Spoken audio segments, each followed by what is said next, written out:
binebenta na yan. Bilhin niya na. Kasi ang may gustong bumili. Binebenta na po ito, mga manok na ito. Oh. Ganda. Imported na mga manok.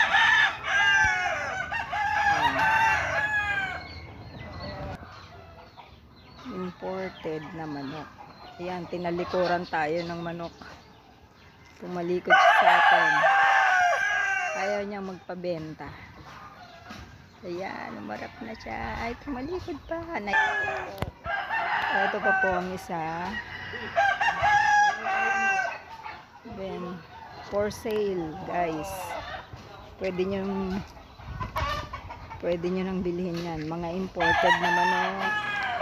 For sale.